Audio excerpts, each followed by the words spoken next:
भगवान कृष्ण जी हैं जे ठाकुर हैं या फिर यादव हैं। बहुत से लोग कहते हैं कि जी यादव है, जो हम अहर हैं तो भगवान कृष्ण हमारे हैं, हमारे यादव के हैं। कुछ कहते हैं कि भगवान क्षत्रिय हैं, चंद्रवंशी ठाकुर है। महाराज जी आप स्पष्टीकरण दें कि ये भगवान कृष्ण यादव हैं या फिर ठाकुर हैं। ठाकुर जी एक उपाधि होती है बेटा।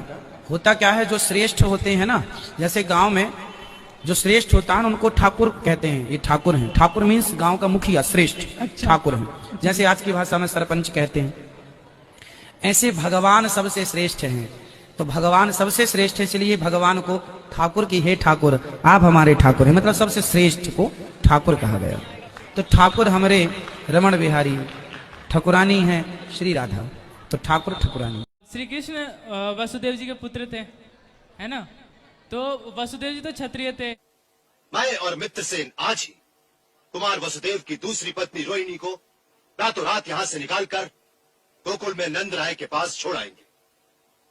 कुमार वसुदेव और नंद राय जी एक ही दादा की संतान है, इसलिए देवी रोहिणी वहां सुरक्षा से और सुख से भी रहेंगे।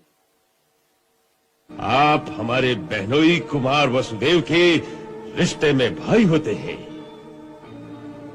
अतः इसी कारण भी हम आपको अपना बड़ा भाई ही मानते हैं।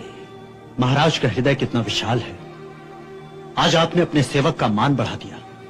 नहीं नंदराय जी नहीं, हम अपने सामंत राजकंस, आप जानते हैं कि नंदराय जी रिश्ते में हमारे भाई लगते हैं, इसलिए इस राज्यसभा में इन्हें बोलने का अधिकार देना होगा। कुमार वसुदेव ने ठीक कहा है। और नंद बाबा वो थे यादव, यदुवंशी। तो श्री कृष्ण अपने आप को यदुवंशी क्यों बताते थे? यदुवंशी भी क्षत्रिय ही है, वो अलग नहीं है। यादव जो हैं, यदुवंशी जो हैं, वह एक प्रकार के क्षत्रिय ही है। रुक्मी से जब लड़ाई हो रही थी तब उन्होंने बोला था कि जैसे यदुवंशियों से कोई भी अगर उलझेगा तो फिर वो बच नहीं पाएगा। और जाओ जाकर अपने पिता से कहना कि आज सारे आर्यवर्त में यादवों से लोहा लेने की हिम्मत कोई नहीं कर सकता। तो वहाँ पे वो क्षत्रिय क्यों नहीं बोला, मतलब यदुवंशी क्यों बोला? तो रुको जरा, सबर करो। तुम क्षत्रियों के इतिहास को भूल रहे हो रुक्मी। मैं कितनी देर से तुम्हें युद्ध के लिए ललकार रहा हूँ और तुम अब भी क्षत्रिय होने का दंभ करते हो। आवेश में जो संतुलन खो देता है वो कदापि क्षत्रिय नहीं। तो फिर मेरे शस्त्रों का परिचय क्यों नहीं लेते यादव पुत्र?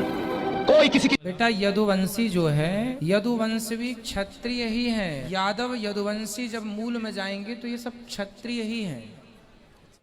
पहले केश खिंचाइया पछे बढ़ायो चीर, आवत लाज गमाए के आखिर जात अही।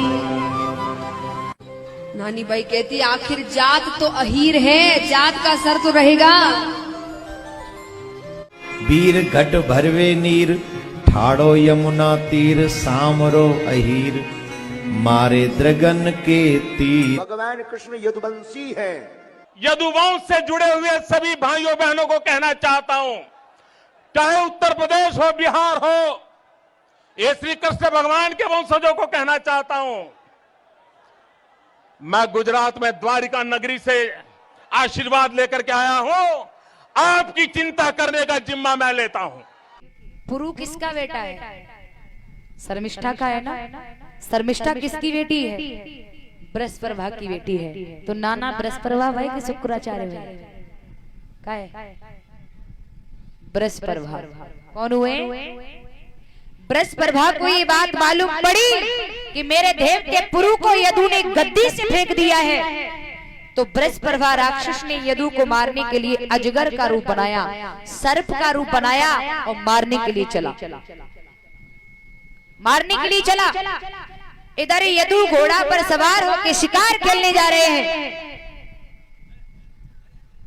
यदु आगे बढ़ते जा रहे हैं। नारद जी कहने लगे यदु आगे मत बढ़ना। बोले क्यों? क्योंकि राक्षस तुम्हें मारने के लिए अजगर का रूप लेकर के बैठा है। बोले क्या? बोले हाँ।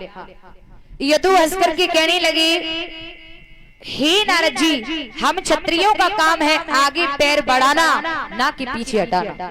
हम भी देखते हैं कितना बलशाली है वो बृहस्पति। अजगर के रूप में यदु ने बृहस्पति को देखा, घोड़ा से नीचे छलांग लगाई और कूद करके अजगर की गर्दन को कस के पकड़ लिया। उसके फन में एक मणि थी। बताओ भाई बंधु, पहले राक्षसों के पास एक मणि हुआ करती थी, जिस मणि के द्वारा वो अपना रूप बदल लेते थे।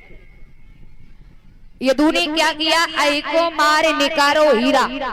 आई कहते हैं सर्प को, सर्प की फन में से वो मणि निकाल ली।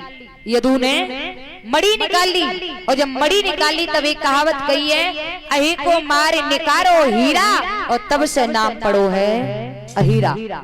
एक कहावत और कही है, अही अहीर दोनों बुरे, सबसे बुरो अहीर, और अही बाचा को मान ले, फिर बाचा तजे अही।